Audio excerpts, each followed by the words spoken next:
परिस्थिती मी समजून घेतलेली आहे आणि ज्यांच्या घरात दुर्घटना घडली त्यांच्याशी बोललोय मी। झालेली घटना अतिशय दुर्दैवी आणि एवढी दुःखद आहे की समोर आपल्या पोटच्या मुलांना बिबट्यानी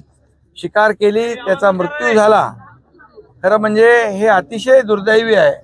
आणि म्हणून फॉरेस्टच्या लोकांना पण आता तिथं होते त्यांना मी सांगितलेलं आहे की यानंतर एकही मृत्यू इथं बिबट्याच्या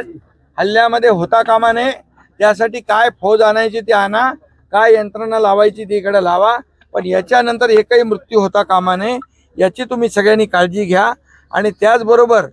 यामध्ये सगळ्यांचं एकच म्हणणं आहे की रात्री तर बिबटे ठीक आहेत परंतु दिवसा सगळे बिबटे दिसायला लागलेत आणि त्यामुळे हा परिसर जो आहे हा बिबट्या मुक्त करण्याची मागणी गावकऱ्यांची आहे। ही मागणी जी त्यांनी केलेली आहे ही मागणी करण्याचं कारण हे सगळं दिवसाढवळ्या सगळ्या घटना होऊ लागलेल्या आहेत आणि समोरच आपल्या कुटुंबाच्या समोरच आपली मुलं माणसं बिबट्याचे शिकार होऊ लागले तर शेवटी माणसाने परिवाराने जगायचं कसं हा प्रश्न त्यांच्या समोर निर्माण झाला आहे। त्यामुळे मी या बाबतीमध्ये अतिशय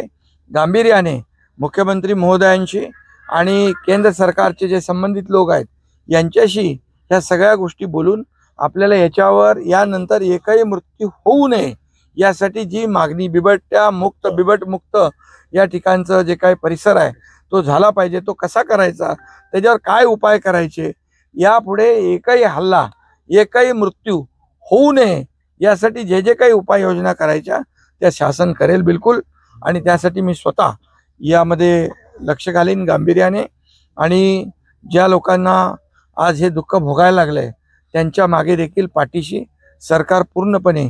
उभं राहील त्यांच्या मागे। शेवटी गेलेला जीव आपण वापस आणू शकत नाही परंतु जे आता पुन्हा अशा प्रकारची दुर्घटना होऊ नये ती टाळली पाहिजे यासाठी जे उपाय करायचे ते करू आणि यासाठी कायमस्वरूपी हा जो काही प्रकार हे जे काही प्रसंग लोकांवर येत आहेत ते बंद झाले पाहिजे यासाठी आपण शासन म्हणून रस्ता बिस्ता काय जो काय आता रस्त्याची मागणी आली, रस्ता नाही आहे तर तुम्ही रस्त्याला जागा दिली तर ते रस्ते आपण ताबडतोब तातडीने ते करून घेऊ, पाणंद रस्त्यांच्या माध्यमातून करू। मी पाणंद आमचे मंत्री भरत गोगावले आहेत, मी त्यांना दौरा करायला लावतो, लगेच दौरा करायला लावतो शरद, आणि या ठिकाणी तेही आपण करू। पण सगळ्यात महत्वाचं हे सगळे बाकी गोष्टी होतील पण इथून पुढे एकही जीव जाता कामा नये यासाठी आम्ही प्रयत्न करतो।